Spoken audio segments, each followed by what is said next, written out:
اعوذ باللہ من الشیطان الرجیم بسم اللہ الرحمن الرحیم۔ شروع اللہ کے پاک نام سے جو بڑا مہربان اور نہایت رحم کرنے والا ہے۔ سرور کونین صلی اللہ علیہ وآلہ وسلم کے پیارے غلاموں، السلام علیکم۔ زمانہ نبوی صلی اللہ علیہ وآلہ وسلم کے سلسلہ ذہبیہ کی دوسری کڑی تھی۔ صفا کی درسگاہ کے فارغ التحصیل نبی صلی اللہ علیہ وآلہ وسلم تربیت گاہ کے تربیت یافتگا عقیدہ ایمان عمل اور ایمانت و دیانتداری میں قدوسیوں کے لیے قابل رشک ٹھہرنے والوں بدر، احد، حنین و خیبر اور غزوہ تبوک کے غازیوں، مجاہدوں، بیت رضوان کے جانثاروں کی کثیر تعداد اعلیٰ کلمت اللہ کے لیے اپنی اپنی ذمہ داریاں نبھا رہی تھی۔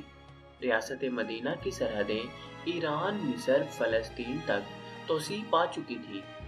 22 لاکھ مربع میل پر پھیلی مملکت خداداد کا انتظام اور انصرام مراد رسول ہاشمی صلی اللہ علیہ وآلہ وسلم حضرت عمر رضی اللہ تعالیٰ عنہ کے ہاتھوں میں تھا، جو تقاضا کرتا تھا کہ مملکت خداداد میں عدل و انصاف اور احتساب کا نظام اتنا سخت ہو کہ بیت المال سمیت کسی ادارے، محکمے یا شعبے کے سربراہ کو اختیارات سے تجاوز کی جرت نہ ہو سکے، کسی صوبے کا سربراہ اپنی ذمہ داریوں سے صرف نظر کر سکے، نہ ہی اس کا طرز زندگی ایسا ہو جو اس کو رایا کی نگہبانی سے بے خبر کر دے۔ گورنروں کی نامزدگی کرتے وقت حلف لیتے کہ وہ ترکی گھوڑے پر سوار نہیں ہوں گے، باریک کپڑے نہیں پہنیں گے، چھنا ہوا آٹا نہیں کھائیں گے، گھر اور دفتر پر دربان نہیں رکھیں گے۔ حلف میں دور حاضر کے سارے پروٹوکول سے مکمل اعلان برات ہوتا تھا، اور وہ حضرت عمر رضی اللہ تعالیٰ عنہ اس حلف کی پاسداری کرانا بھی خوب جانتے تھے اور اس میں کسی قرابت داری کی پرواہ بھی نہیں کرتے تھے۔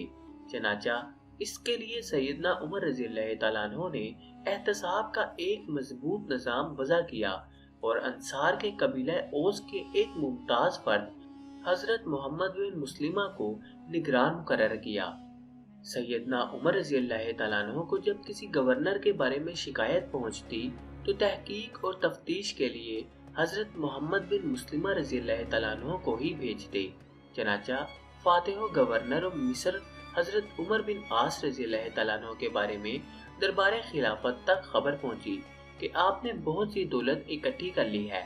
حضرت محمد بن مسلمہ رضی اللہ تعالیٰ عنہ مصر پہنچے اور مقصد آمد سے آگاہ کیا تو گورنر مصر عمر بن عاص رضی اللہ تعالیٰ عنہ کہنے لگے، زمانے کا برا ہو، ہم عمر رضی اللہ تعالیٰ عنہ کے نوکر بن گئے ہیں۔ میں نے خطاب اور اس کے بیٹے کو بطحا کی گھاٹیوں میں اونٹ چراتے دیکھا ہے۔ وہ دونوں صرف ایک ایک کرتا پہنے ہوتے تھے اور عمر بن عاص رضی اللہ تعالیٰ عنہ کا باپ نہایت قیمتی لباس پہنتا تھا۔ محمد بن مسلمہ رضی اللہ تعالیٰ عنہ نے گورنر کی بات کاٹتے ہوئے کہا کہ تمہارا اور عمر رضی اللہ تعالیٰ عنہ کا باپ دونوں جہنمی ہیں، اور اگر عمر رضی اللہ تعالیٰ عنہ تمہیں گورنر نہ بناتے تو تم بھی مکہ کی کسی گھاٹی میں بکریوں کا دودھ دھو رہے ہوتے۔ پھر مال و متاع کا جائزہ لیا، تحقیق کی اور خلیفہ کے حکم کے مطابق اور آدھا مال بیت المال میں جمع کرانے کے احکامات جاری کیے۔ اسی طرح مورخین نے ایک اور واقعہ بھی تاریخ کے اوراق کی زینت بنایا ہے کہ مصر کے ایک گورنر ایاز بن غنم رضی اللہ تعالیٰ عنہ کے بارے میں حلف کی پاسداری نہ کرنے، باریک کپڑے پہننے، دربان رکھنے کی شکایت ملی، اور محتسب خلافت عمر رضی اللہ تعالیٰ عنہ حضرت محمد بن مسلمہ رضی اللہ تعالیٰ عنہ تحقیق کے لیے پہنچے تو واقعی شکایت درست پائی۔ حضرت محمد بن مسلمہ رضی اللہ تعالیٰ عنہ نے خلیفہ کے ہاں پیشی کا کہا۔ حضرت ایاز بن غنم رضی اللہ تعالیٰ عنہ نے گھر جانے کی خواہش کی تو محتسب نے انکار کر دیا اور اسی باریک لباس میں خلیفہ کے سامنے لے جا کھڑا کیا۔ پھر خلیفہ نے ایک ادنا چوگا، ایک لاٹھی اور بیت المال کی 300 بکریاں لانے کا حکم دیا۔